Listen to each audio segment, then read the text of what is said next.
this year. They're 3-7 in true road games, including 4 straight losses away from Lawrence. And you mentioned this off the top, Jake.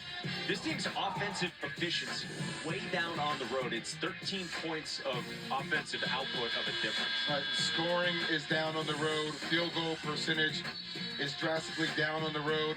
Free throws made are down on the road, and turnovers per game are up. When we got a chance to talk to Bill Self about it earlier, he kept addressing defensive intent and effort, and that being the way they need to start games at BYU, at Utah. They didn't seem like they had the responsive energy of a team that was looking to be assertive in the way you open a game. And, Mike, we used to talk about this a lot in college. When you're on the road, especially for a team that's quote-unquote a blue blood, how do you change your mentality from not being the hunted to being the hunter? And Bill talked about that earlier today. He said every team is circling the matchup on their schedule when we play. We need to start circling our matchups and playing that way. Dickinson swirled one out. We get a foul on the rebounding action. That's the magic thing, and especially in this day and age where players are coming and going every year. It's a new roster, and you don't necessarily have the same culture built up year after year to show guys what it's like at Kansas. Well, Jay Billis would probably, use this line, reasonable minds differ. But I do think it starts with the guards and how they apply pressure. And I think that trickles down to how everybody else plays. And if your guards aren't up, if they're not playing containment defense, if the bigs aren't communicating, if they aren't actively showing and hedging on screens, then I think that effort translates, and the other team believes they can win those games, and that's what happens in the first 4 minutes. Standpoint game. Welcome back to the CU Event Center. We got Dak, who is playing with 2 fouls here, and then we get a traveling ball against Sebastian Ranchi. I just had to get a little Jay Billis dig in there. He's been coming at me when I said the line during game day that guards win championships, and obviously I think that rubbed him the wrong way. As if there was any confusion, Jay Billis, that was Jay Williams, it was not me. Yeah, well, you're Michael, you're not Jay. But your real name is Jay. It is. A lot of confusion here going on. Who's on first? And your confirmation name is Michael. Michael, look how that works. Imagine that. America's confused. 3 minutes to go here in the first half. Kansas by 10 on Colorado. Here's Storr, the Wisconsin transfer, 17 a game there last year, just 6 a game this year off the bench for the Jayhawks. Harris swirled it out on the runner, and the rebound to Yakimovsky. Hammond, a deep one. Can't knock it down, and then last touch by Bidunga. Stays at this end of the floor.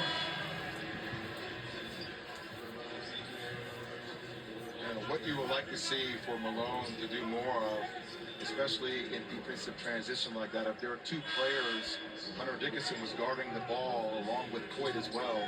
If he's open, pass the ball and be a free screener.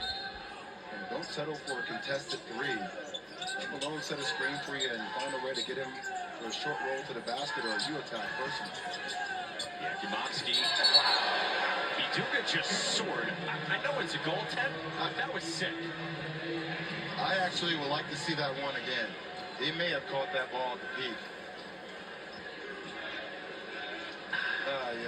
Right at the tail end of the peak on his way down, but I mean...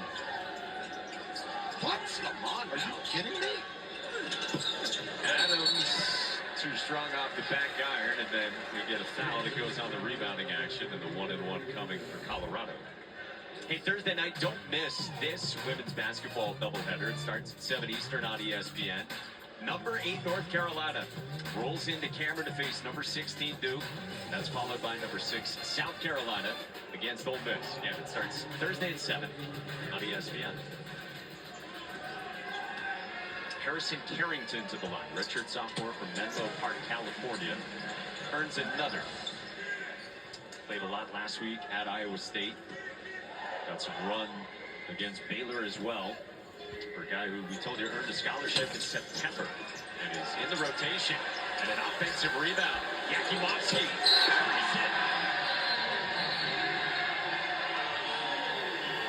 We get a foul away from the ball against Colorado, but count the bucket for Yakimovsky.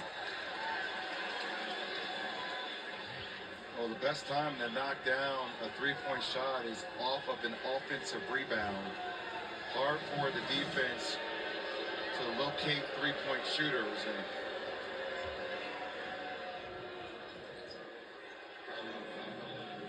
they got the foul on 31. Harrison Carrington trying to carve out some space.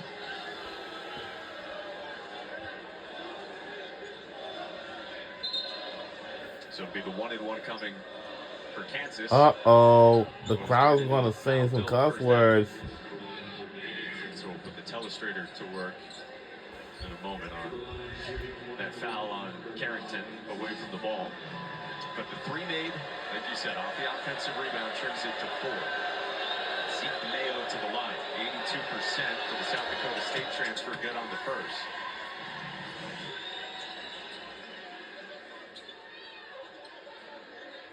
you see right down there, Carrington. Forearm shiver in the bag. That happens almost every other possession. Is it a foul? Yes. Is it one that should be called? I'm going to disagree with that. Mayo connects on both, so the lead back up to 6. Chad Boyle, your thoughts? And now some full court pressure after the base free throws from Kansas with 2+ minutes to go until halftime.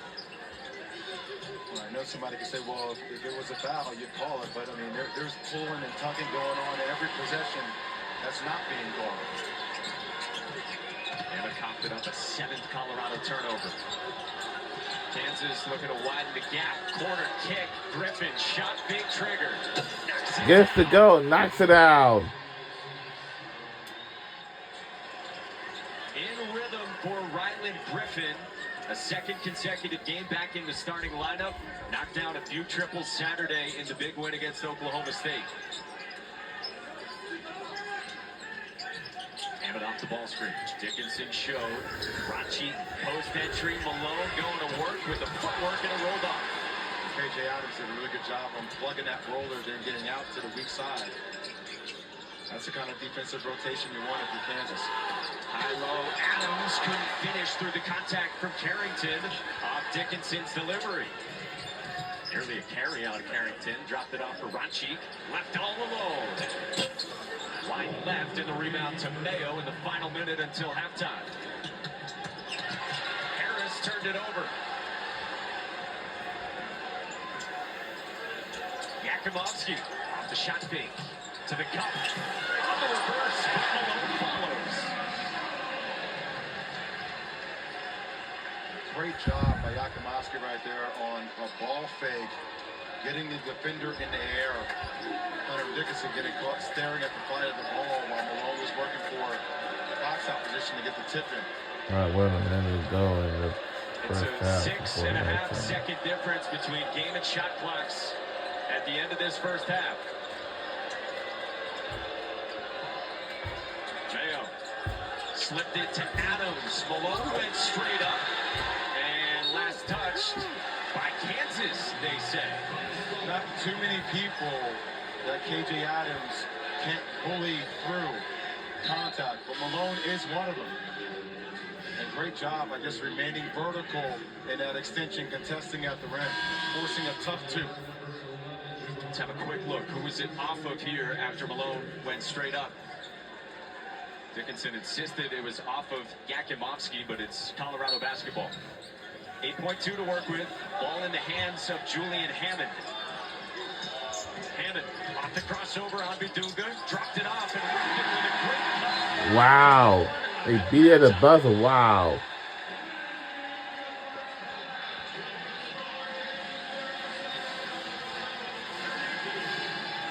That's how you do it with 8 seconds to work with until halftime. Hammond did a great job. He got a ball screen in transition and then attacked, and the weak side defender for KU fell asleep on the back cut.